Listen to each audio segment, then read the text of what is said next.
Noticias de última hora, preste mucha atención. Noboa iniciará su gobierno con aprobación del 74.38%, mientras que Guillermo Lasso se va con un 12.29%, según sondeo. Las cifras de este mes de noviembre reflejan que el presidente electo tiene la confianza de la población de cara a su investidura como jefe de Estado. Aún no es posesionado como presidente y el nivel de aprobación de la imagen de Daniel Noboa se sitúa en un 74.38%, mientras que Guillermo Lasso se retirará del gobierno con una calificación de gestión del 12.29%, según un último sondeo de la encuestadora Perfiles de Opinión. Las cifras de noviembre reflejan que Noboa tiene la confianza de la población de cara a su investidura como jefe de Estado, el próximo jueves, 23 de noviembre. Por el contrario, Lasso registró un incremento mínimo en comparación con sondeos de agosto y septiembre, de la misma firma. La encuesta de 3 días, realizada en Quito y Guayaquil a 622 personas, muestra un intervalo de confianza del 95% hacia el empresario, de 35 años, que le ganó el 15 de octubre la segunda vuelta de las elecciones presidenciales a la correísta Luisa González. En cambio, Lasso termina su gestión con una aprobación de 12.29%. El presidente saliente Guillermo Lasso terminará una gestión que duró 2 años y medio, debido al decreto de muerte cruzada que emitió en mayo pasado, acumulando menos del 13%. El apoyo al banquero, quien comenzó su mandato en mayo del 2021, se sitúa en noviembre en un 12.29%, entre muy buena y buena calificación, lo que representa un incremento en comparación con septiembre pasado, cuando el dato era del 11.07%, y con agosto, cuando era del 9.71%. El pico de su gestión fue el 74%, valorado en julio del 2021. El sondeo, hecho mediante 622 encuestas, revela que Lasso tiene una desaprobación del 75.95% en Quito y del 90.38% en Guayaquil. En más noticias. Fiscales de Ecuador y Estados Unidos se reúnen en Washington por cooperación. La fiscal Diana Salazar fue recibida por su par de Estados Unidos, Merrick Garland, el 16 de noviembre de 2023, en Washington. La fiscal general de Ecuador, Diana Salazar, mantuvo una reunión con su par de Estados Unidos, Merrick Garland, en la capital de ese país, Washington, este jueves 16 de noviembre de 2023. El objetivo de esta cita fue continuar con la cooperación en la lucha contra el crimen organizado transnacional y la corrupción, adelantó la Fiscalía ecuatoriana en sus redes sociales. Aquello también fue corroborado por el Departamento de Justicia de Estados Unidos, el cual aseguró que esta entidad espera continuar la cooperación y asociación con la Fiscalía de Ecuador en la lucha contra el crimen organizado transnacional y la corrupción. Según la vocera de la Embajada de Estados Unidos en Quito, es la primera vez que Salazar se reúne con el fiscal general, algo que ya ha ocurrido en el pasado entre autoridades de este nivel. Aún no se han dado más detalles de esta reunión, que ocurre en momentos que Ecuador atraviesa niveles de inseguridad relacionados con la operación de grupos de delincuencia organizada vinculados al narcotráfico. Una de las investigaciones más importantes de la Fiscalía se relaciona con el asesinato del excandidato presidencial, Fernando Villavicencio, ocurrido en medio de la campaña electoral el 9 de agosto en Quito. El Estado ecuatoriano requirió apoyo de Estados Unidos para dar con el paradero de los responsables. En más noticias. Marcela Aguiñaga no asistirá a la Convención de la Revolución Ciudadana. Desde su renuncia a la presidencia de la RC, Aguiñaga ha dado muestras de alejamiento de la organización. El sábado, 18 de noviembre, a las 10, será la Convención Nacional del Movimiento Revolución Ciudadana, RC, en Santo Domingo de los Cháchilas, para elegir al nuevo presidente de la organización, pero no asistirá Marcela Aguiñaga, prefecta de Guayas y es titular de la RC. El mismo día y hora que será la convención de la RC, Aguiñaga participará en un evento de la prefectura, en Guayaquil. La mañana del jueves, 16 de noviembre, la prefectura compartió un comunicado en el que la máxima autoridad de la provincia hace una invitación a la inauguración del programa Bachillerato Acelerado, que tendrá lugar en la Universidad Católica de Santiago de Guayaquil. Está confirmada la presencia de Marcela Aguiñaga. En la invitación se informa que por primera vez, la Prefectura Ciudadana del Guayas contribuirá para que 1000 guayasenses en rezago escolar logren culminar sus estudios secundarios. Por la descripción se evidencia que el programa educativo es relevante para la gestión de la prefecta en la provincia. Que Aguiñaga no se presente en la Convención Nacional del Movimiento Político que presidió aumenta las incógnitas sobre su permanencia en la Revolución Ciudadana. La autoridad renunció a la presidencia de la agrupación el 18 de octubre de 2023, luego de críticas de Pierina Correa, asambleísta electa de la RC, por la derrota de Luisa González en las elecciones presidenciales anticipadas. En más noticias. Luisa González volvería a ser candidata presidencial de la Revolución Ciudadana en 2025. González también se convertiría en la nueva titular del movimiento correísta. La Revolución Ciudadana, RC, lista 5, ya se prepara para las elecciones presidenciales de 2025. El movimiento correísta volvería a apostar por Luisa González para alcanzar la presidencia de la República. González sería precandidata presidencial para los próximos comicios, confirmó Pierina Correa, asambleísta nacional de la RC y hermana del exmandatario Rafael Correa. La legisladora dio la noticia en una entrevista con el medio digital Ingobernables.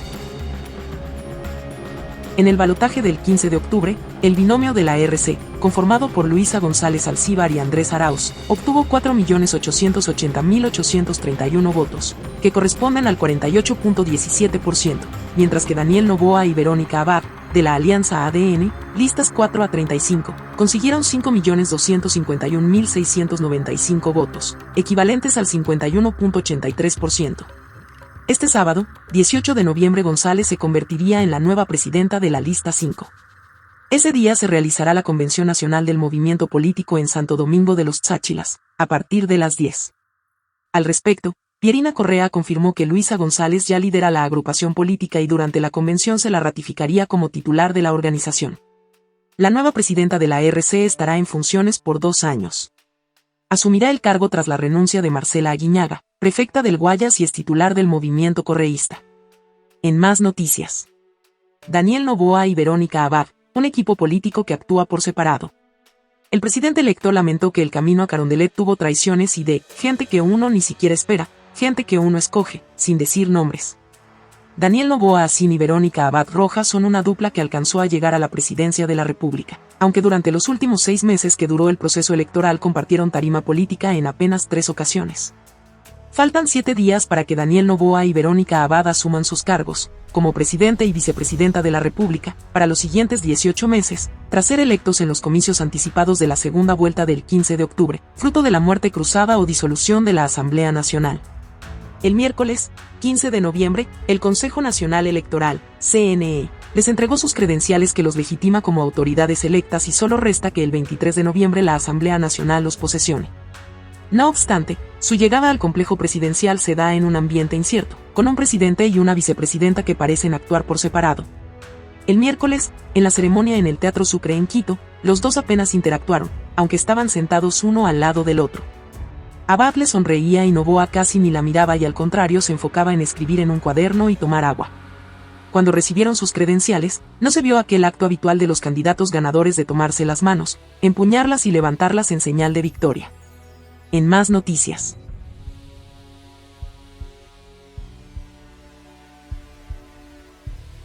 El oficial que estuvo a cargo de la seguridad del candidato presidencial, Fernando Villavicencio, enfrenta una segunda audiencia administrativa.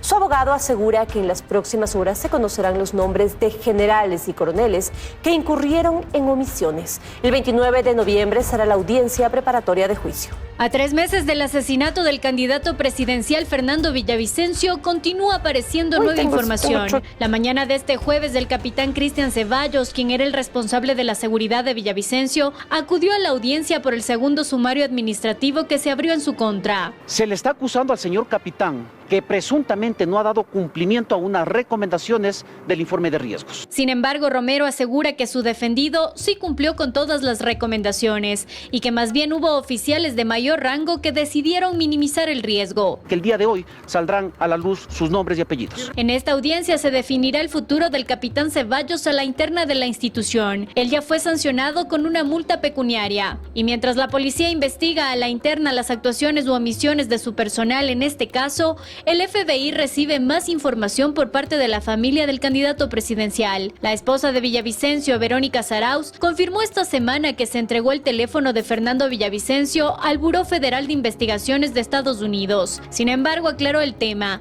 pues en septiembre pasado el tío de Villavicencio, Galo Valencia, informó que el dispositivo móvil había sido lanzado al río Tomebamba, en Cuenca, por parte de una de las hijas de la víctima. Como lo señaló Amanda, fue tirado al río. Yo creo que ella lo tiró al río, pero antes de este evento se tomaron las precauciones de sacar una copia íntegra de la información del teléfono.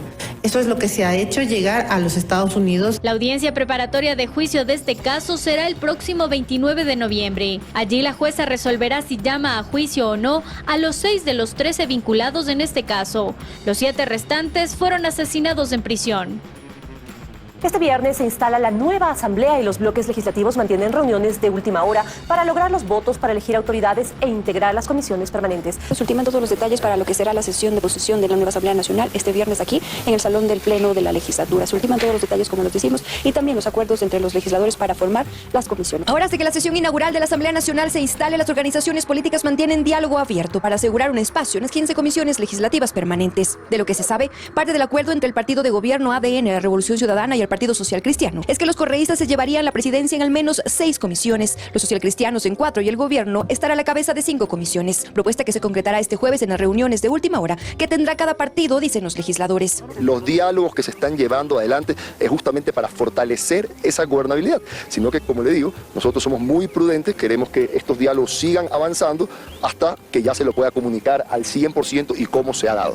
A nosotros nos interesan las comisiones que después de los diálogos se haya decidido que podemos aportar con nuestro expertise para que el país salga adelante. Esta tarde nosotros vamos a tener claro cómo se va a desenvolver mañana la sesión inaugural y quiénes serían los postulantes para ocupar la presidencia, las vicepresidencias y por supuesto el alcalde. Reparto que en las organizaciones políticas pequeñas no es bien visto. En Pachacutic, por ejemplo, dicen que se mantendrán las 5 asambleístas y que este jueves también se reunirán para definir cómo votar. La gobernabilidad no es de pronto un acomodo o un otorgamiento de puestos. Hoy tenemos una reunión con las organizaciones sociales, con la CONAIE, Cuarunari y con otras organizaciones, porque nuestro movimiento Pachacutic hoy por hoy va a caminar junto a esa fuerza social. En Actuemos, alianza electoral que no sobrevivió al inicio de la asamblea, dicen que apoyarán al gobierno. En general, las cosas importantes que el gobierno plantee, pero tendremos cuidado para aquellas cosas que no sean adecuadas para el país. Se prevé que la sesión para integrar las comisiones sea este domingo 19 de noviembre. Y a tan solo una semana del cambio de mando, Daniel Noboa aún debe designar 20 autoridades que representarían ministerios claves como el del Interior, Defensa y Gobierno. Esto además de una centena de autoridades como gobernadores, agencias y empresas públicas.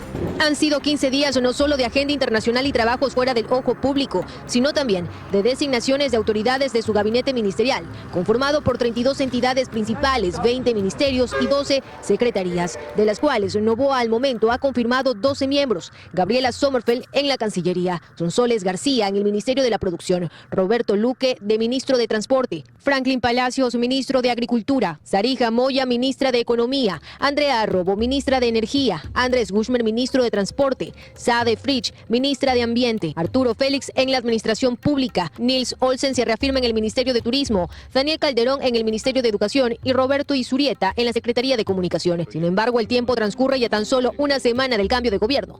Noboa aún no hace oficial designaciones claves como los del Ministerio de Gobierno y el Interior. Y aunque el nombre de Mónica Palencia es el que más suena para el Ministerio de Gobierno, Noboa aún no lo deja en firme. Otra autoridad faltante es el secretario jurídico, pieza importante desde el día 1 de gestión del nuevo gobierno, puesto que será el encargado de redactar los decretos que firmará el mandatario. Asimismo, se desconoce quiénes integrarán el gabinete de seguridad a cargo de Defensa, Inteligencia y Sistema Penitenciario. Esto sin tomar en cuenta que tampoco se han mencionado los nombres de 23 gobernadores y otras agencias, servicios, direcciones, institutos, empresas públicas y banca pública. Desde la medianoche de hoy, Argentina entrará en silencio electoral. Los candidatos cumplen sus últimas horas buscando convencer a la población sobre sus propuestas. Estamos en el Hotel Alvear de Buenos Aires. A esta hora, el candidato oficialista Sergio Massa mantiene una reunión con los empresarios, con el sector productivo de Argentina. Ahí tienen ustedes las imágenes de la llegada en medio de una cobertura muy amplia por parte de medios de comunicación del candidato Sergio Massa, además ministro de Economía. Él en estos momentos está exponiéndoles a los empresarios cuáles son sus metas en caso de ganar la elección, sus metas para rehabilitar la economía, para detener la inflación, para generar más puestos de empleo. Se está cumpliendo el último día de campaña electoral, cerrará hoy a la medianoche. Ayer el candidato Javier Milei estuvo en Ezeiza, una localidad de Buenos Aires, también cumpliendo actos, lo hará también el día de hoy. Los dos candidatos van a estar en la capital del país haciendo sus últimos actos de campaña. Veamos. Es el día de cierre de campaña. Los candidatos buscan los votos que les faltan.